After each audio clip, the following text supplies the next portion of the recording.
Hi guys! For today's video, kahit puyat tayo kagabi, kailangan nating bumangon dahil first day of school dito sa Italia. Pero yung mga ibang school nag-start na last week, sina Martina this week at si Ate Reby. Ayan pala yung alarm clock ko. Guys, ang sarap pa ng tulog ko. Pinapalo-palo na niya yung mukha ko.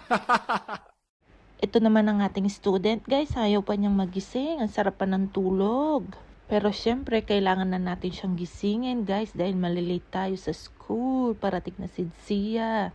Lalo na at napuyat din siya kagabi, guys, dahil nga nag-celebrate kami ng birthday ni sister. Ayan pala yung mga dadalhin niya, guys, extrang mga damit. Tapos yung prepare natin kagabi. Prepared na rin si Ate Martina. Ayan, dumating na si Zia. Happy birthday, Zia! Happy birthday, sister! I love you! Ayan na nga guys at paalis na sila. Ciao ciao Ate Martina. Enjoy and good luck.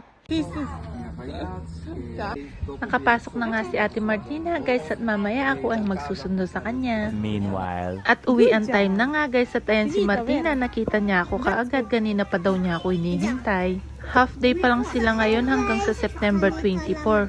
Kaya 1:30 pa lang kinukuha ko na siya pero bukas ang school hanggang 2 o'clock. On the way na nga kami pauwi, gamit ko pala yung scooter para mabilis kaming makauwi. Ang lakas nga ng hangin, pakinggan nyo guys. Buti hindi kami naubutan ng ulan.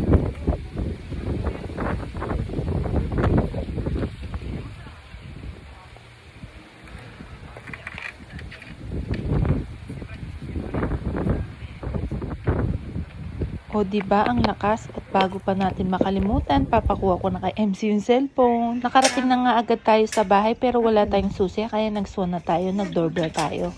Si Ate Martina ngayon nagbukas ng gate dahil dala-dala ko yung scooter.